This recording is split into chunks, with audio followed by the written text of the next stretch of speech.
there are a lot of options out there as far as health and wellness is concerned, right? And so many.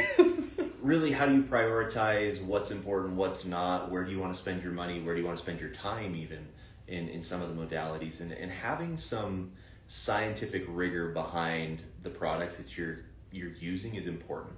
It's something that we invest in heavily here at Asea. Mm-hmm. We have a substantial budget allocated towards research and development, not only to improve our products or develop new products, but to substantiate our products, to be able to really show the benefit that is being. And the Aspen lab study is an example of one of those studies that we've done.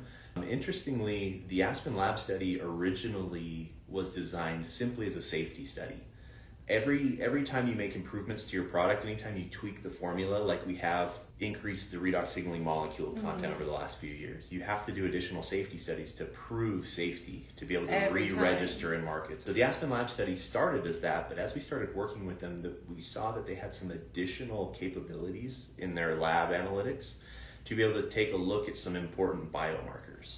Okay. So we expanded the project. What's a biomarker? This is any measurable number. You can consider insulin a biomarker, right? You can consider cortisol a biomarker. Okay. Anything that you can measure as a marker. What we did was we looked across many, dozens and dozens of biomarkers, really kind of in an exploratory way to be like, well, how is Asea interacting with people in this core demographic in which we see people taking the product. And this was with the redox signaling supplement. Yeah, it was 30 participants over a 120-day period taking ARS or Asea Redox supplement every single day.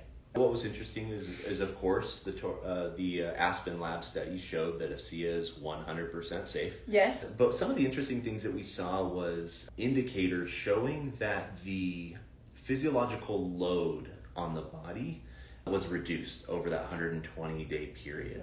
Specifically something called allostatic load. While we weren't directly testing allostatic load in this test, how allostatic load can be measured is through the concentration found in inflammatory cytokines, indicators of inflammation. Specifically, IL-1 beta and IL-6 were what were tested in the Aspen lab study. And you see massive decreases in both of those. IL-1 beta over the 120-day period on average decreased by over 80%, which is massive. IL-1 or IL-6 decreased by about 14%, which doesn't modulate as much as IL-1 does in the system. So 14% for IL-6 is a big number. True. The other important note is that these are systemic cytokines, right? So they're representative of that inflammatory cycle in the entire system. Not just right, not in a localized region of the body or a specific system. Imagine in your entire body, on average, IL-1 beta coming down over 80%. Super huge number.